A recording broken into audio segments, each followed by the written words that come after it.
الله أكبر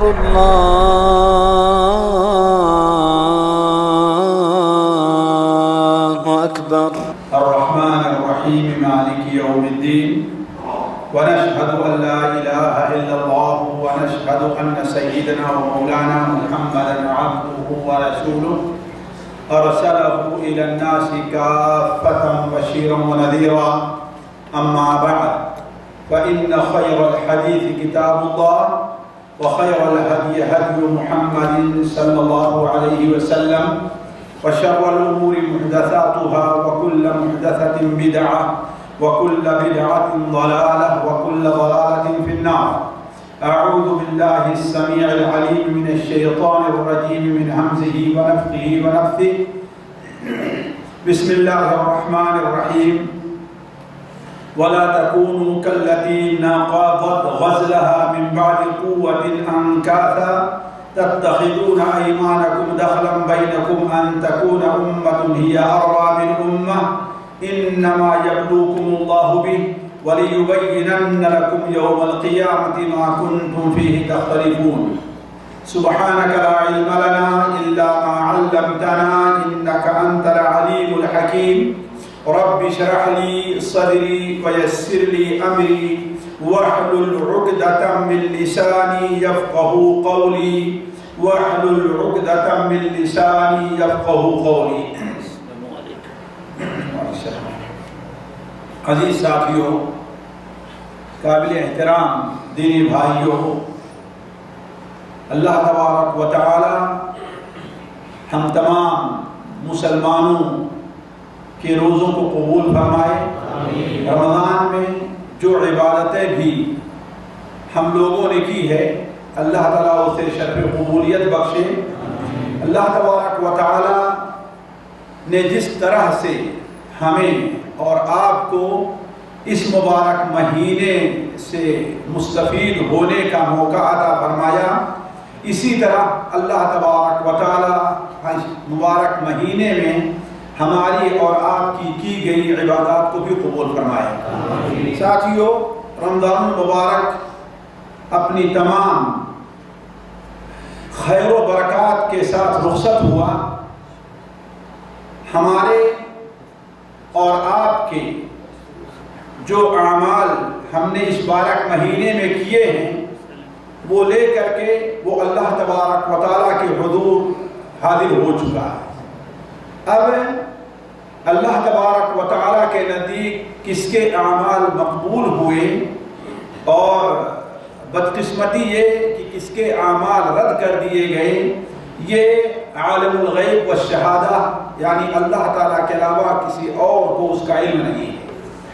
ہم تو صرف یہی دعا کر سکتے ہیں کہ اللہ تبارک و تعالیٰ ہمارے ان اعمال کو قبول فرمائے اور مزید ہمیں اور آپ کو اس رمضان کے بعد بھی آنے والے رمضانات سے مستفید ہونے کا موقع عطا فرمائے.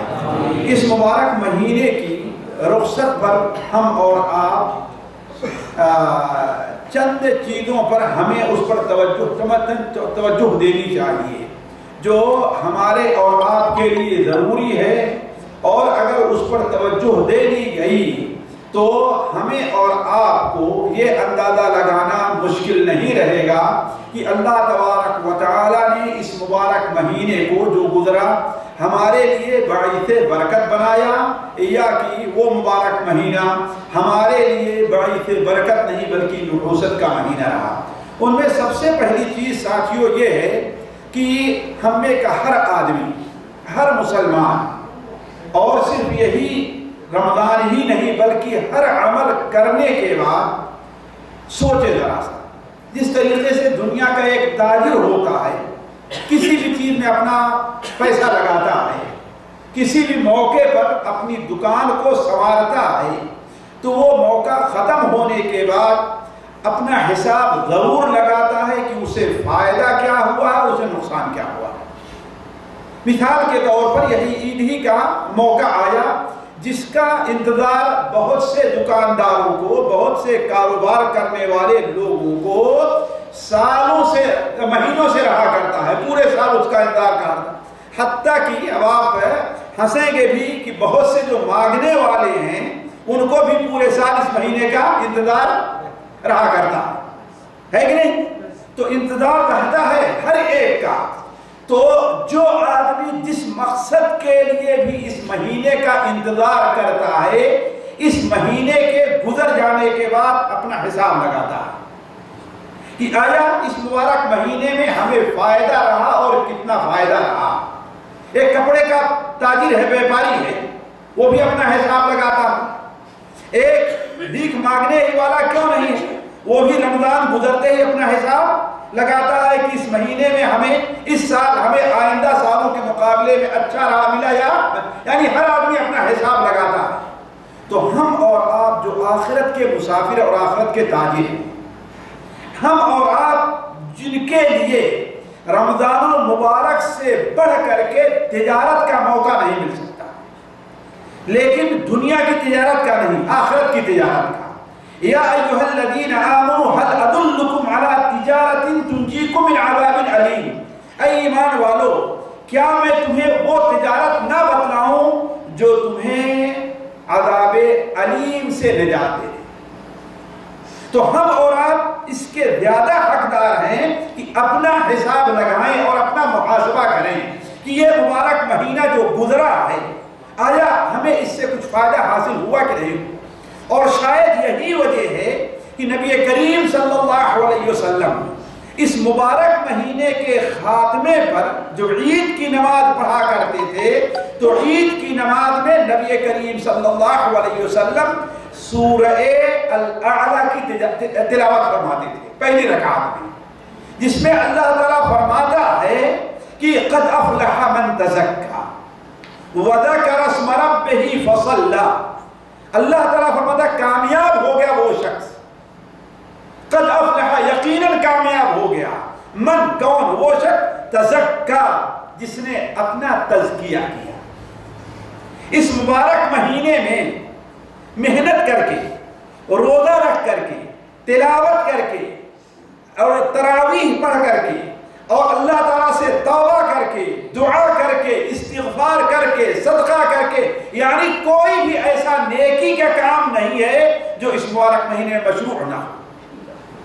کچھ واجبات کی حیثیت سے ہیں اور بہت سارے کیا ہیں نوافل اور سنن کی حیثیت سے ہے. کوئی بھی ایسا کام نہیں ہے جو اس مبارک مہینے میں مشروع نہ ہو. تو اس مہینے میں کوشش کر کے وہی شخص کامیاب ہوا ہے تزکا جس نے اپنے آپ کو پاک کر لیا. پاک انسان کب ہوگا، اس کا تزکیہ کیسے ہوگا، اسے پاکی کیسے حاصل ہوگی؟ علماء کہتے ہیں کہ ایک پاکی تو وہ ہے جسے عام طور پر لوگ پاکی کہتے ہیں، غسل ہے، وضو ہے، یعنی انسان کو ناپاکی لاحق ہو، حدث لاحق ہو تو انسان کیا کرے، وہ پاکی یعنی وضو کے لیے انسان طہارت حاصل کرے، غسل کی شکل میں ہے یا وضو کی شکل میں ہے، کپڑے کی شکل میں ہے یا جگہ کی شکل میں، کسی بھی شکل میں ہے، انسان طہارت حاصل کرے. ایک پاکی یہ ہے، لیکن یہ پاکی بڑی اہم ہے. لیکن یہ پاکی اسی وقت انسان کے کام آ سکتی ہے جبکہ انسان اصل پاکی اپنی باطنی پاکی کو اہتمام کر لے. ورنہ انسان اگر مشرک ہے، اس کا باطن پاک نہیں ہے، شرک سے، ریا سے، بد ایمانی سے اگر اس کا دل پاک نہیں ہے، اندر پاک نہیں ہے، تو اوپر چاہے زمزم کے پانی سے وہ نہا لے، زمزم کے پانی سے وضو کر لے، کسی کام آنے والی وہ چیز نہیں. تو علماء کہتے ہیں کہ اصل پاکی جو ہے وہ کیا ہے، دل کی پاکی ہے. اور یہ پاکی حاصل کب ہوگی، جس کے بارے میں قد افلح. ساتھیو، اللہ تعالیٰ نے قد افلح استعمال کیا ہے، صرف فاضا استعمال نہیں کیا یہاں پر. کیوں؟ اس لیے کہ علماء کہتے ہیں لفظ فلاح جو ہے یہ وہ کامیابی ہے جس کے بعد انسان کو مشقت اٹھانا پڑے، جس کے پہلے انسان کو مشقت اٹھانا پڑے، عام کامیابی نہیں. اسی لیے کسان کو کیا کہتے ہیں جی، فلاح. کسان جو ہوتا ہے اسے کیا کہتے ہیں، فلاح کہتے ہیں. کیوں؟ اس لیے کہ اسے غلہ بغیر محنت اور مشقت کے حاصل نہیں ہوتا۔ زمین کو تیار کرنے میں، فصل کی سینچائی اور اس کی نگرانی کرنے میں بڑی مشقت کرتا ہے، بلکہ ایک اگر انسان کے پاس چھوٹی بھی زمین ہے تو پورے گھر والوں کو اس کے اندر محنت مشقت کرنی پڑے تب جا کر کہیں وہ کامیاب ہوتا ہے، فلاح بنتا ہے۔ تو کامیابی یہاں پر فلاح کا لفظ استعمال کیا، کیوں؟ اس لیے کہ اس سے پہلے انسان کو بڑی مشقت کرنی ہے۔ روزہ رکھنا ہے جو مشقت کا کام ہے، تراویح پڑھنی ہے جو ایک مشقت کا کام ہے، لیکن آج کل کی جو تراویح ہے وہ تراویح نہیں، وہ تو کھیل ہے ساتھی۔ تراویح کو تراویح کہتے کیوں ہیں؟ تراویح ترویحہ سے بنا ہے جس کے معنی ہوتا آرام کرنے کی، یعنی انسان اتنی دیر تک کھڑے رہے، قرآن سنتا رہے، اتنا لمبا رکوع کرے کہ 2 کے بعد 4 کے بعد تھک جائے، اسے آرام کرنے کی ضرورت نہ پڑے۔ تو یہ تراویح ہے۔ ہماری تراویح جو ہم پڑھتے ہیں کہ آدھے گھنٹے پوری تراویح پڑھ لیے، یہ کھیل ہے ساتھ۔ آدھے گھنٹے میں صرف 1 رکعت پڑھنی چاہیے، نہیں کہ 20 رکعت پڑھ لینی چاہیے۔ تو ہماری تراویح ہم نے ایک تماشا بنایا ہے تراویح پڑھنے کا، تراویح نہیں پڑھتے ہیں، اس لیے کہ جب تک ہم تھکے نہیں، ہمارے پیروں میں درد نہ پیدا ہو، اور گھوڑے کے طریقے سے بسا اوقات ہم ایک پیر پر کھڑے ہو دوسرے پیر کو آرام دیں، اس وقت تک ہم نے تراویح نہیں پڑھی۔ تو کہنے کا مطلب ہے کہ اس مبارک مہینے میں انسان کو تھکنا پڑتا ہے، روزہ رکھ کر کے ہے، تراویح پڑھ کر کے ہے، اپنا مال خرچ کر کے ہے، راتوں میں جا کر قرآن پڑھ کر کے ہے، تب کہیں جا کر قد افلح من تزکا، کامیاب وہ انسان ہوا جس نے اپنا تزکیہ کیا۔ اپنا تزکیہ، تو علماء کہتے ہیں تزکیہ کے لیے 3 چیزیں ہیں، اور تینوں چیزیں روزے کے اندر بڑی اہم چیز۔ پہلی چیز کیا ہے کہ انسان کا تعلق اللہ کے ساتھ بالکل پاک صاف رہے، اس میں کسی کی ملاوٹ نہیں ہونی چاہیے۔ انسان کا تعلق، قلبی تعلق کس کے ساتھ؟ اللہ، یعنی آپ روزہ رکھ رہے ہیں، آپ قرآن پڑھ رہے ہیں، آپ تراویح پڑھ رہے ہیں، آپ دعا استغفار کر رہے ہیں، آپ صدقہ اور خیرات کر رہے ہیں، تو اس میں سے سارا پورا مقصد کس کے لیے ہونا چاہیے؟ اللہ۔ اس میں ریا اور نمود اور دنیا کے مادے کا حصول قطعا نہیں ہونا چاہیے۔ دوسری چیز یہ ہے کہ اللہ کے نبی کے ساتھ انسان کا تعلق کیا ہو؟ درست ہو۔ اللہ کے، یعنی جو کام بھی وہ کر رہا ہے، نماز کا ہے، روزے کا ہے، تراویح کا ہے، کوئی بھی ہے، وہ نبی کریم صلی اللہ علیہ وسلم کی سنت کے مطابق ہونا چاہیے، اس میں کسی اور کی ملاوٹ نہیں ہونی چاہیے۔ اور تیسری چیز کیا ہے؟ انسان کا تعلق اللہ کی مخلوق کے ساتھ بھی بہتر ہو، اچھا ہو۔ یہ نہیں ایک روزہ رکھ رہا اور گالیاں دے رہا، اس کا تزکیہ نہیں ہوا، اس نے اپنا تزکیہ نہیں کیا۔ روزہ رکھ رہا ہے اور لوگوں کو اپنے معاملات میں دھوکہ دے رہا ہے، اس نے اپنا تزکیہ نہیں کیا۔ روزہ رکھ رہا ہے اور لوگوں کی غیبتیں بھی کر رہا ہے، اس نے اپنا تزکیہ نہیں کیا۔ ضروری یہ ہے کہ انسان کا تعلق اس انسان کا اور اللہ کی مخلوق کے ساتھ جو ہے وہ کیا ہونا چاہیے؟ جی بالکل بہتر ہونا چاہیے۔ اسی لیے ساتھیوں بات دوسری طرف نہ جائے، بہت سے سلف کے بارے میں آتا ہے، آپ مصنف ابن ابی شیبہ اور عبدالرزاق کو اٹھا کر کے دیکھ لیجئے کہ وہ جب روزہ رکھتے تھے تو یا تو مسجد میں ہیں یا تو اپنے گھر بیٹھے ہوئے، تاکہ روزے کی حفاظت ہو سکے۔ اسی وجہ سے ان کا روزہ ان کے کام آتا تھا، ان کا روزہ ان کے لیے تزکیہ کا سبب بنا کرتا تھا۔ حضرت جابر بن عبداللہ کی بڑی مشہور روایت، ان کا قول ہے کہ اذا صمت فلیصم سمعک وبصرک، اگر تو روزہ رکھ رہا ہے تو یاد رکھ تیرا کان بھی روزہ رکھے، تیری آنکھ بھی روزہ رکھے۔ روزے کا دن اور غیر روزے کا دن برابر نہیں ہونا چاہیے۔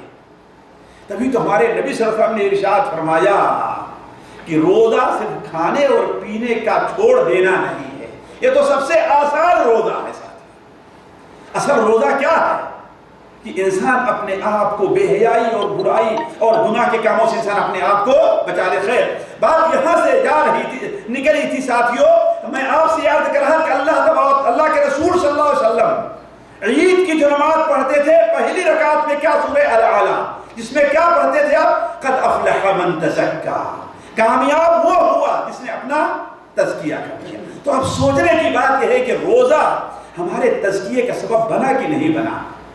روزے سے پہلے، رمضان سے پہلے میری عادت جھوٹ بولنے کی تھی، وہ ہم سے ختم ہوئی کہ نہیں ختم ہوئی؟ ہماری عادت چوری کرنے کی تھی، آیا وہ ختم ہوئی کہ نہیں ختم ہوئی؟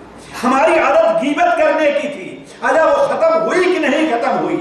ہماری عادت نمازیں چھوڑ دینے کی تھی، آیا وہ عادت ہماری چھوٹی کہ نہیں چھوٹی؟ میری عادت جماعت چھوڑ دینے کی تھی، آیا وہ ہماری عادت چھوٹی کہ نہیں چھوٹی؟ اگر چھوٹ گئی ہے تو قد افلح من تزکا، وہ انسان کامیاب ہوگا جس نے اپنا تزکیہ کر لیا۔ اور اگر نہیں، وہی پرانی عادت ہے، تو اس کا مطلب اسے فلاح نصیب نہیں ہے۔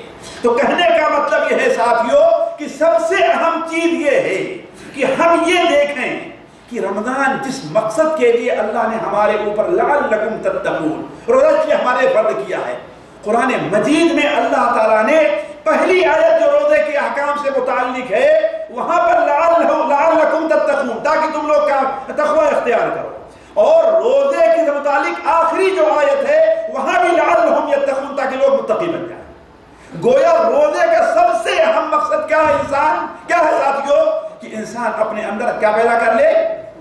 تقوی پیدا کر لے۔ تو اپنا محاسبہ کریں، سوچیں آیا ہمارے اندر تقوی پیدا ہوا کہ نہیں پیدا ہوا؟ اگر نہیں پیدا ہوا تو اس کا مطلب کہ ہمیں مزید کوشش کی ضرورت ہے، سوچنے کی ضرورت ہے، غور کرنے کی ضرورت ہے کہ آخر یہ کمی اور یہ خرابی کیسے پیدا ہوئی؟ جس طریقے سے ایک تاجر رمضان سے پہلے 1 لاکھ 2 لاکھ 5 لاکھ لگا کر کے سامان رکھتا ہے، تو رمضان گزرنے کے بعد اپنا حساب لگا رہا ہے نہیں لگاتا ہے؟ لگاتا ہے نا، کہ اس کو فائدہ ہوا کہ نہیں ہوا؟ اگر نہیں ہوا ہے تو سوچا کہ اگر وجہ کیا ہے کہ فائدہ نہیں ہوا۔ رمضان گزرنے کے بعد بھی وہ کوشش کر کے وہ مال وہ کھپانا چاہتا ہے، بیچنا چاہتا ہے، وہ فائدہ جو رمضان میں نقصان ہوا وہ واپس آ جائے، ہے وہ صحیح نہیں صحیح ہے؟ تو آخرت کا تاجر اس بارے میں کیوں نہیں سوچتا؟ ہم رب کیوں نہیں سوچتے ہیں کہ اگر کمی جو ہے وہ کہاں سے رہے گی، وہ کیسے دور ہو سکتی ہے؟ تو سب سے پہلی چیز ساتھیوں اس مبارک مہینے کے رخصتی پر ہمیں جو دیکھنا ہے وہ یہ ہے کہ آیا رمضان اور روزے کا مقصد ہم نے پورا کیا کہ نہیں پورا کیا، یا اس کا اثر ہماری زندگی پہ کچھ ظاہر ہوا کہ ظاہر نہیں ہوا؟ اور اگر نہیں تو کم سے کم سلف کا وہ طریقہ ہم اور آپ اپنائیں۔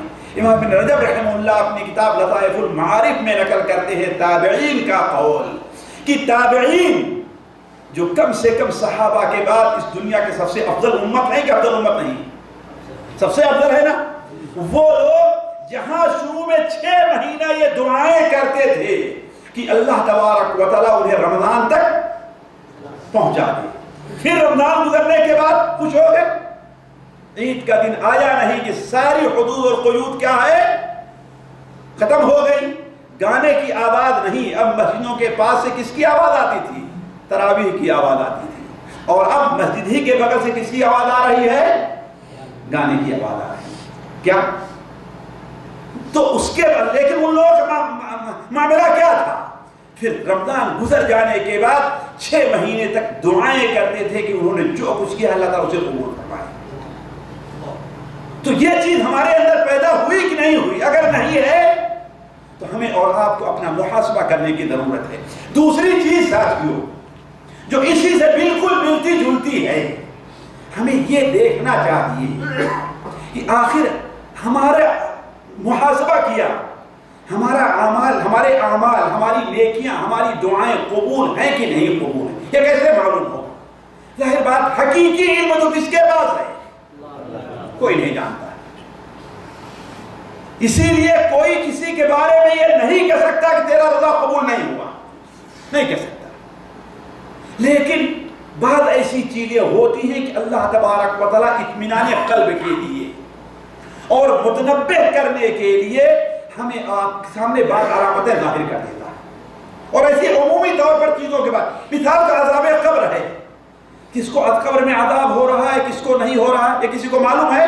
یہ خالص غیبی معاملہ، لیکن آپ جانتے ہیں کہ اللہ کے رسول زمانے ہی سے بعض لوگوں کے بارے میں عذاب قبر میں عذاب ہے یا انہیں نعمتوں کا سامنا ہے، بات چیزیں ظاہر ہو جایا کرتی ہے کہ نہیں؟ اللہ کے رسول بہت سے لوگوں کے بارے میں بتایا کہ ان کو عذاب ہو رہا ہے کہ نہیں؟ وہ کس لیے؟ تاکہ بندے کو تھوڑا سا اطمینان حاصل ہو، اس کو سکون مل جائے، اس کا دل اور مطمئن ہو جائے۔ تو بہت سی علامتیں علماء نے بیان کی ہیں اعمال کی قبولیت کی، نیکیوں کی قبولیت کی اعمال کی نشانیاں اللہ صحابہ علماء نے بیان کی ہیں، اور وہ قرآن حدیث کی روشنی میں بھی اپنی طرف سے نہیں بیان کی۔ مثال کے طور پر اللہ تعالیٰ قرآن مجید میں ارشاد فرماتا ہے ان الصلاۃ تنہی عن الفحشاء والمنکر، نماز بلا شبہ ان الصلاۃ نماز تنہی عن الفحشاء والمنکر، نمازی کو بے حیائی اور برائی کے کام سے روکتی ہے۔ اس کا مطلب کیا؟ اس کا مطلب یہ ہوا کہ اگر کوئی شخص برائی اور بے حیائی کے کام سے نہیں رک رہا ہے اور معاملہ یہاں تک پہنچا ہے کہ نماز پڑھتا ہے، نماز کے بعد بلکہ نماز میں بھی اس کے بارے میں سوچ رہا ہے، نماز پڑھتا ہے اس کے بعد پھر برائی کی طرف چلا گیا، حتیٰ کہ دل میں یہ احساس بھی نہیں کوئی غلط کام کر رہا ہے، اگر یہ احساس پیدا ہو جائے مجھے یہ کام نہیں کرنا چاہیے، لیکن کیا کریں نفس کی کمزوری ہے، یہ بھی ساتھیوں بڑی غنیمت ہے میں سمجھتا ہوں، اس لیے کہ ایک نہ ایک دن انسان چھوڑ دے گا اس کو، اگر دل میں یہ احساس ہے تو، لیکن یہ احساس ہی نہ رہے کہ وہ کوئی غلط کام کر رہا ہے، تو پھر اس کا مطلب یہ ہے کہ اس کی نماز قبول نہیں ہے۔ کیوں؟ اللہ تعالیٰ کیا فرماتا ہے ان الصلاۃ تنہی عن الفحشاء والمنکر، بلا شبہ نماز بے حیائی اور برائی کے کاموں سے روکتی ہے، منع کرتی ہے۔ اب اگر نہیں رک رہا اس کا مطلب کیا؟ اس کی نماز نہیں، اس کی نماز صحیح نماز۔ ایسے ہی ان آیات، اس آیت اور بہت سی احادیث کے روشنی میں علماء کہتے ہیں کہ نیک اعمال کی قبولیت کی کچھ علامتیں، ان میں سے ایک بہت بڑی علامت یہ ہے، ذرا غور کریں آپ، ذرا غور کریں کہ انسان نیک عمل کر لینے کے بعد خوف زدہ ہے، انسان نیک عمل کر لینے کے بعد خوف زدہ ہے کہ پتہ نہیں میری یہ نماز، میرا یہ روزہ، میری یہ تراویح، یہ میری پورے مہینے بھر کی جو عبادت ہے اللہ نے قبول کی کہ قبول نہیں، ڈر رہا ہے۔ بعین ہی اس کی مثال ساتھیوں، اگر کوئی یہاں پر ہائی اسکول، انٹرمیڈیٹ وغیرہ کا اگر امتحان دیے ہوئے ہیں، آپ جانتے ہیں چاہے پیپر جتنا اچھا حل کر کے آیا ہو، لیکن رزلٹ نکلنے سے پہلے اس کی کیفیت کیا ہوتی ہے؟ جی پتہ نہیں، بات ہوگا کہ ہے وہ صحیح کہ نہیں صحیح؟ تو نیک عمل کرنے کے بعد کیا آپ کی یہ کیفیت ہو رہی ہے کہ نہیں ہو رہی؟ یہ سوچیں۔ نیک عمل کی قبولیت کی یہ بہت بڑی علامت ہو سکتی ہے ساتھیوں، میں اپنی طرف سے نہیں کہہ رہا ہوں۔ اللہ تعالیٰ قرآن مجید سورہ نور میں ارشاد فرماتا ہے ان الذین هم من خشیۃ ربهم مشفقون والذین هم بآیات ربهم یؤمنون والذین هم بربهم لا یشرکون والذین یؤتون ما آتوا وقلوبهم وجلة انهم الى ربهم راجعون۔ اس کے بعد کیا ہے؟ اولئک یسارعون فی الخیرات وهم لها سابقون۔ ذرا ان 5 آیتوں پر غور کریں آپ۔ ان الذین هم من خشیۃ ربهم مشفقون، بلا شبہ وہ لوگ جو اللہ تعالیٰ کے ڈر سے لرزتے رہتے ہیں، کانپتے رہتے ہیں۔ والذین هم بآیات ربهم یؤمنون، اور وہ لوگ جو اللہ تبارک و تعالیٰ کی آیات اور احکام پر ایمان لے آتے ہیں۔ والذین هم بربهم لا یشرکون، اور وہ لوگ جو اللہ تعالیٰ کے ساتھ، اپنے رب کے ساتھ شرک نہیں کرتے۔ والذین یؤتون ما آتوا وقلوبهم وجلہ، اور وہ لوگ ان سے جو کچھ ہو سکتا ہے عمل کرتے ہیں، ان سے جو کچھ ہو سکتا ہے اللہ تعالیٰ کے راستے میں دیتے ہیں۔ وقلوبهم وجلہ، عمل تو کر لیا لیکن ان کے دل کانپ رہے ہیں کہ ایک ان اعمال کا حساب دینے کے لیے اللہ تعالیٰ کے نزدیک حاضر ہوتا ہے۔ یہ دیکھیے آخر یہ کون سے لوگ ہیں، یہ کون سے لوگ ہیں؟ مائی عائشہ رضی اللہ تعالیٰ عنہ کی حدیث سنن ترمذی وغیرہ میں ہے، وہ بیان فرماتی ہیں کہ اس آیت کو سن کر کے میں نے اللہ کے رسول صلی اللہ علیہ وسلم سے پوچھا، ان الذین هم من خشیۃ ربهم مشفقون والذین هم بآیات ربهم یؤمنون والذین هم بربهم لا یشرکون والذین یؤتون ما آتوا وقلوبهم وجلہ، وہ لوگ جو کچھ ان سے ہو سکا، جو کچھ اللہ نے دیا انہوں نے اس میں سے خرچ کیا، جو اللہ نے صلاحیت دی اس کے مطابق عمل کیا، وَقُلُوبُهُمْ وَجِلَةٌ، اور ان کے دل ڈر رہے ہیں کہ اللہ کے سامنے حاضر ہونا ہے۔ مائی عائشہ نے پوچھا اے اللہ کے رسول یہ کون سے لوگ ہیں یہ جو زنا کرتے ہیں کہ ان سے زنا ہو گیا اللہ سے ڈر رہے ہیں، یہ جو چوری کرتے ہیں کہ ان سے چوری ہو گئی اللہ سے ڈر رہے ہیں، یہ کون سے لوگ ہیں آخر؟ مائی اللہ کے رسول فرمایا کہ لا یا بنت الصدیق، اے صدیق کی بیٹی یہ گناہ کرنے والے لوگ نہیں ہیں، بلکہ یہ وہ لوگ ہیں جن سے جتنی نمازیں ہو سکتی ہے پڑھ لیتے ہیں، جن سے جتنا روزہ ہو سکتا ہے وہ رکھ لیتے ہیں، جن سے جو مال اللہ کے راستے میں صدقہ خیرات ہوتا ہے وہ صدقہ و خیرات کرتے ہیں، پھر اس کے باوجود بھی اللہ تعالیٰ سے ڈرتے رہتے ہیں کہ اللہ تعالیٰ میری یہ نیکیاں قبول کرے گا کہ نہیں قبول کرے گا۔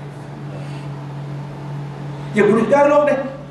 تو کیا ہم نے روزہ رکھا، ہم نے تراویح پڑھی، ہم نے رمضان میں کئی عمرے کیے، ہم نے قرآن کی تلاوت کی، سب کچھ کیا، لیکن کیا ہمارے اندر یہ احساس ہے کہ پتہ نہیں اللہ تعالیٰ نے میرا روزہ قبول کیا ہوگا کہ نہیں قبول کیا، اللہ نے میری دعائیں قبول کی ہوں گی کہ نہیں قبول کی ہوں گی، اللہ تعالیٰ نے ہم نے عمرہ تو کر لیا اللہ قبول، یہ احساس پیدا ہوا؟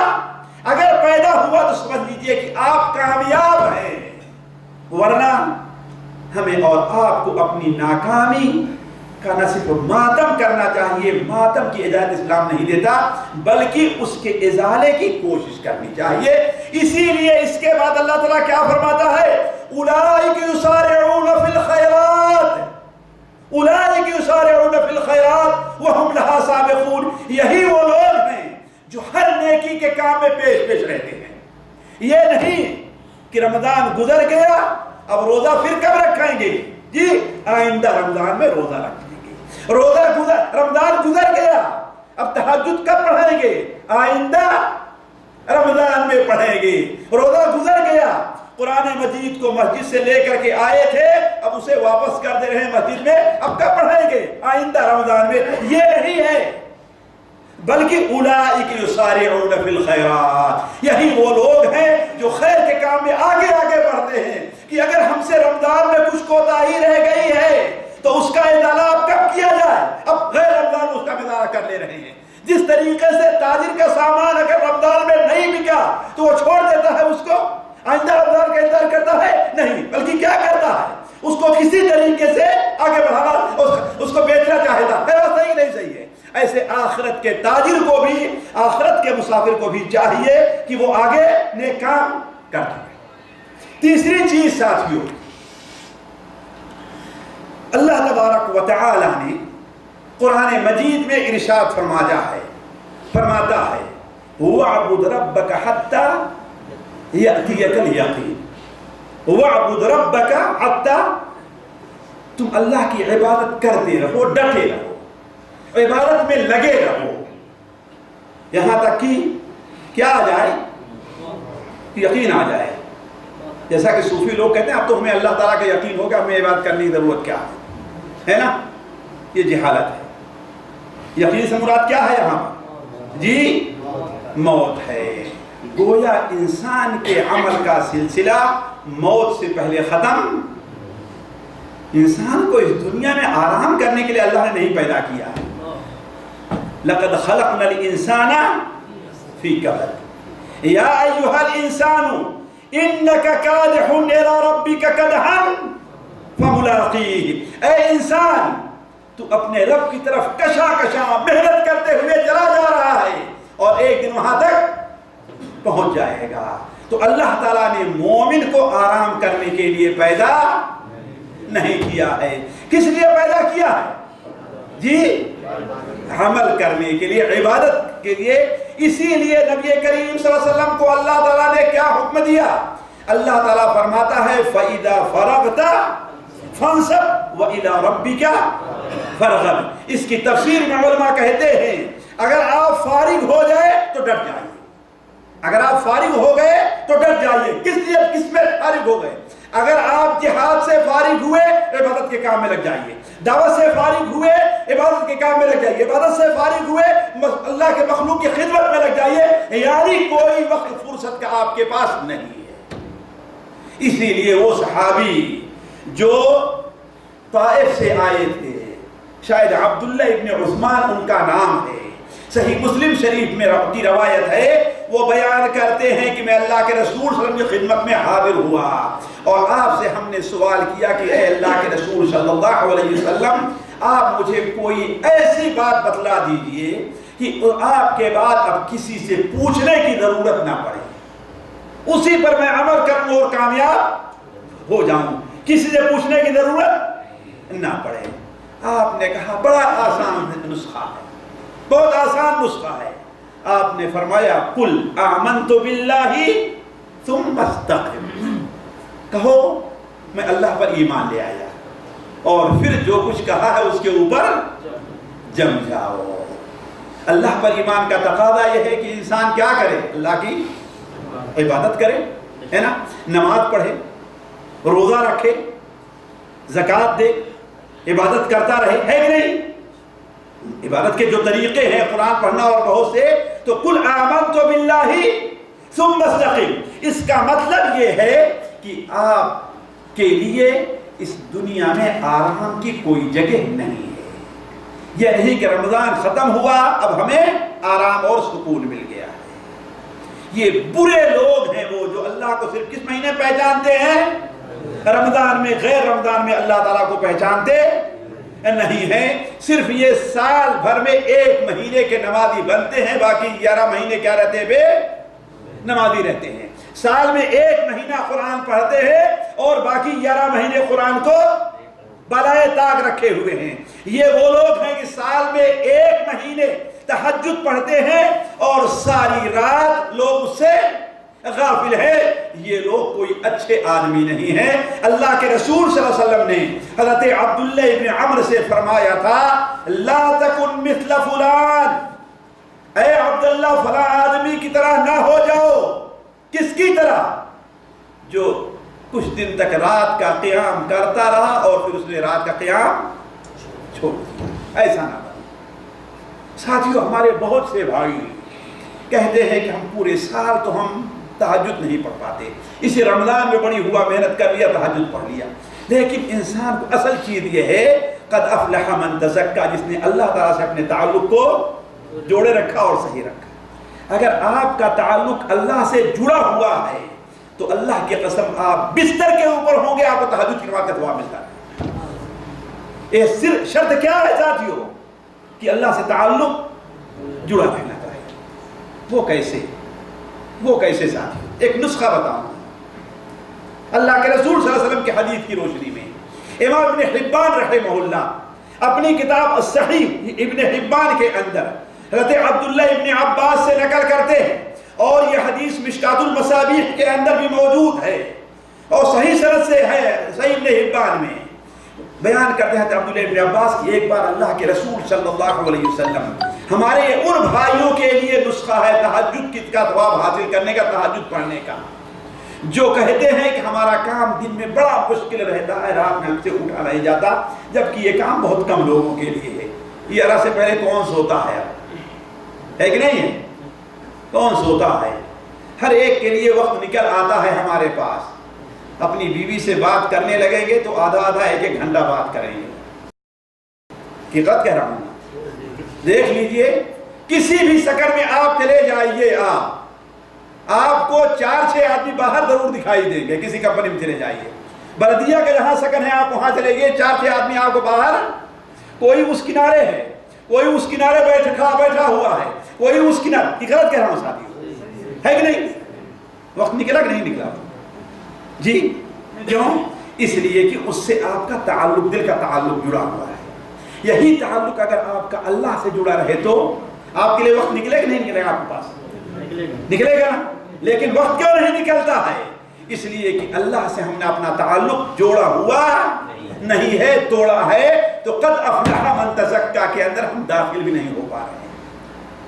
تو کہنے کا مطلب یہ ہے کہ انسان اپنے دل کو درست کرے، اللہ تعالیٰ سے جوڑے، اللہ تعالیٰ اسے تہجد پڑھنے کا وقت بھی دے گا۔ اگر نہیں وقت نکلتا ہے تہجد پڑھنے کا تو اللہ تعالیٰ اسے ضرور عطا کرے۔ تو حضرت عبداللہ ابن عباس بیان فرماتے ہیں کہ اللہ کے رسول صلی اللہ علیہ وسلم کے ساتھ ہم لوگ ایک بار سفر سے واپس آ رہے تھے، رات میں آپ صلی اللہ علیہ وسلم نے قیام کیا، عشاء کی نماز پڑھائی، عشاء کی نماز پڑھانے کے بعد آپ لوگوں کی طرف متوجہ ہوئے، اور ظاہر بات ہے آپ کا سفر ان دنوں کے سفر کے طریقے سے نہیں تھا، یا ان دنوں کا سفر آج کے سفر کے طریقے سے، ان دنوں کا سفر بڑا مشکل ہوتا ہے۔ آج تو اے سی گاڑیاں ہیں نا، اور جہاں چاہیں رک کر کے پانی بھی پی لیں، جگہ جگہ پیٹرول، آرام ہے کہ نہیں آرام؟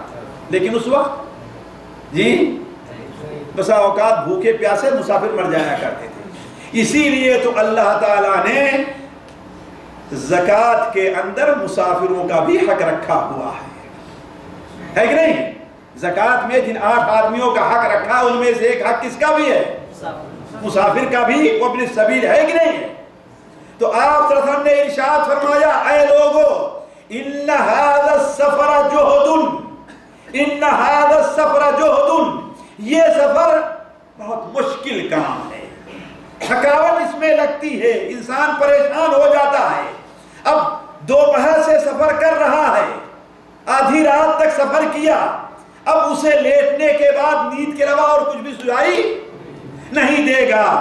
آپ نے فرمایا لہذا اگر کوئی شخص ابھی عشاء کی نماز کے بعد وتر کی نماز پڑھ لے اور وتر کے بعد 2 رکعت نماز پڑھ لیتا ہے تو اللہ تعالیٰ اسے تہجد کا ثواب عطا فرمائے۔ یعنی اگر کسی کے پاس صرف 2 رکعت ہی پڑھنے کی طاقت ہے اور 2 رکعت میں صرف زیادہ سے زیادہ وہ 10 آیتوں کی تلاوت کر لے، بس 10 آیتوں کی تلاوت کر لے، اللہ تبارک و تعالیٰ اسے تہجد کے فضائل سے محروم نہیں رکھے گا۔ تو کہنے کا مطلب یہ ہے ساتھیوں کہ ہمیں اور آپ کو جو تیسری چیز پر غور کرنا ہے وہ یہ ہے کہ انسان کے عمل کا سلسلہ کسی مہینہ کے گزر جانے کے بعد ختم نہیں ہوتا ہے۔ اگر رمضان گیا ہے تو دوسرے مہینے شوال کا مہینہ آیا کہ نہیں آیا؟ جی آیا شوال کا مہینہ؟ شوال کے مہینے میں روزے ہیں کہ روزے نہیں ہیں؟ جی کتنے روزے ہیں؟ اور ساتھیوں جو فضیلت شوال کے روزے کی ہے، ایک نقطے پر آپ غور کر لیں، کسی اور مہینے کے روزے کی وہ فضیلت نہیں ہے۔ تعجب نہ کریں، ہمارے مشائخ بھی تعجب نہ کریں، جو فضیلت شوال کے روزے کی ہے وہ کسی اور مہینے کے روزے کی نہیں ہے۔ وہ کیوں؟ وہ کیسے ساتھیوں؟ اس لیے کہ نبی صلی اللہ علیہ وسلم کی حدیث جو سنن نسائی وغیرہ میں ہے، حالانکہ حدیث حضرت ابو ذر سے، حضرت ابو ایوب انصاری کی اس میں صحیح مسلم میں بھی ہے، جس نے رمضان کے روزے رکھے اور 6 دن شوال کے رکھے تو اسے کتنا ثواب ملے گا؟ پورے سال نفلی روزہ رکھنے کا نہیں، فرض روزہ رکھنے کا ثواب ملے گا۔ اس پر غور کریں آپ، پورے سال نفلی روزوں کا نہیں، ورنہ نفلی روزے تو انسان رکھ ہی رہا۔ رمضان کے ساتھ بیان کرنے کا معنی کیا ہے؟ اس لیے کہ رمضان 1 مہینے کا روزہ رکھا اس نے تو 10 مہینے کا روزہ اسے نفل کا ہوگا کہ فرض کا ہوگا؟ جی فرض کا ہوگا کہ نہیں ہوگا؟ اب آپ نے اس کے ساتھ شوال کے جو 6 روزے بیان کیے ہیں اور رمضان کے ساتھ جوڑا ہے، اس کا مطلب شوال کے یہ جو 6 روزے ہیں، یہ روزے اسے 2 مہینہ فرض روزے رکھنے کا اجر دیں گے۔ کتنی بڑی فضیلت ہے، مجھ سے غافل ہے۔ کوئی یہ نہیں کہتا کہ ہم سے نہیں ہو سکتا، طاقت موجود ہے موجود طاقت، ورنہ کوئی 1 مہینے کا روزہ رکھ ہی نہیں پاتا۔ تو جو آدمی 1 مہینے کا روزہ رکھ سکتا ہے وہ 6 دن کا نہیں رکھ سکتا؟ جی کوئی نہ کہے ہم سے نہیں ہو سکتا، بلکہ اسی لیے میں تو کہتا ہوں کہ اگر کوئی آدمی مشکل کے اس کے کام ہیں، اور جمعہ کو چھٹی ہوتی ہے تو جمعہ کے دن روزہ رکھے۔ کیوں؟ اس لیے کہ وہ جمعہ کی فضیلت کی وجہ سے روزہ نہیں رکھ رہا ہے۔ کس لیے؟ اس لیے رکھ رہا ہے کہ اسے اسی دن چھٹی مل رہی ہے، لہذا اس کے لیے جمعہ کا روزہ مکروہ نہیں ہوگا۔ تو عرض کرنے کا مقصد یہ ہے ساتھیوں کہ عمل اور کام کا سلسلہ ختم رمضان گزرنے کے بعد نہیں ہوا، بلکہ اور بھی جاری ہے، چاہے روزہ ہے، چاہے تہجد ہے، چاہے صدقہ اور خیرات ہیں۔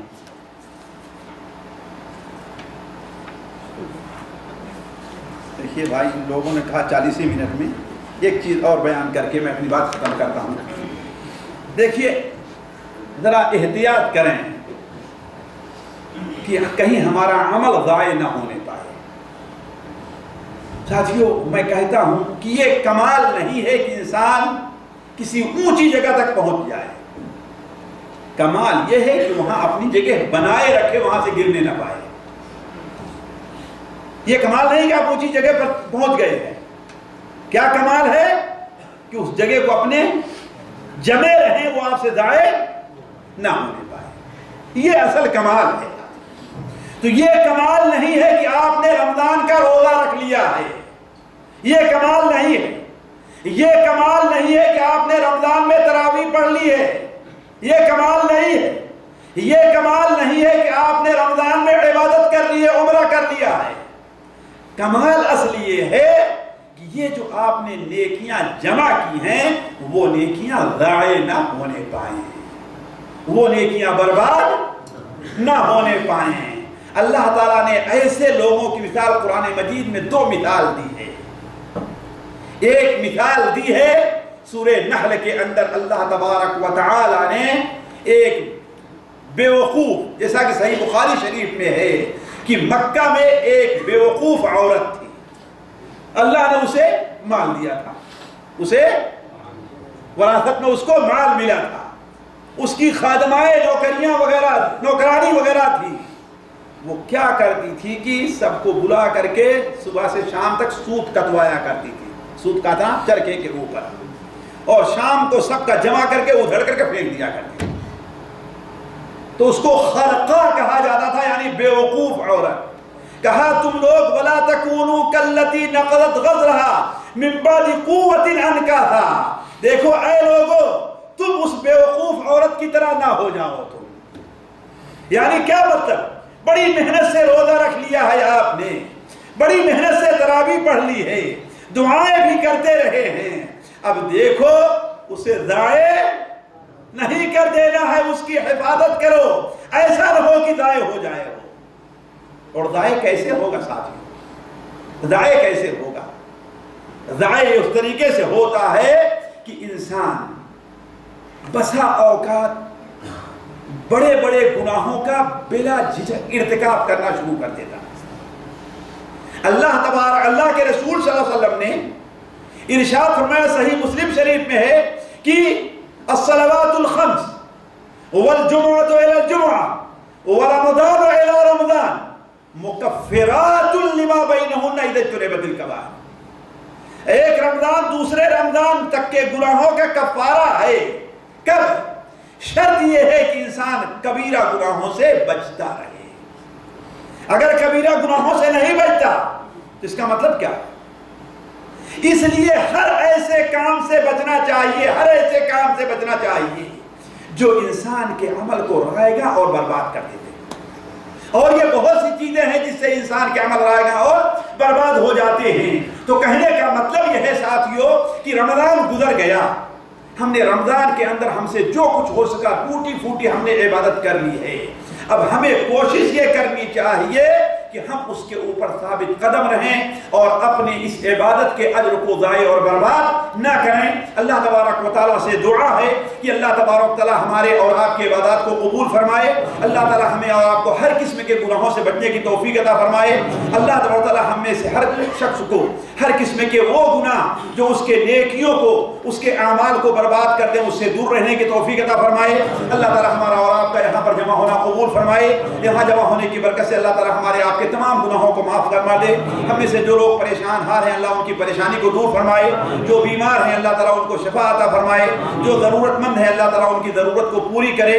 اللہ تعالیٰ ہم میں سے ہر شخص کو اس مجلس میں بیٹھنا اس کا قبول فرمائے اور اس مجلس میں بیٹھنے کو اللہ تعالیٰ خالص اپنے لیے کرے اور یہ ہمارے آپ کے جنت میں جانے کا سبب بنے. السلام علیکم ورحمۃ اللہ وبرکاتہ.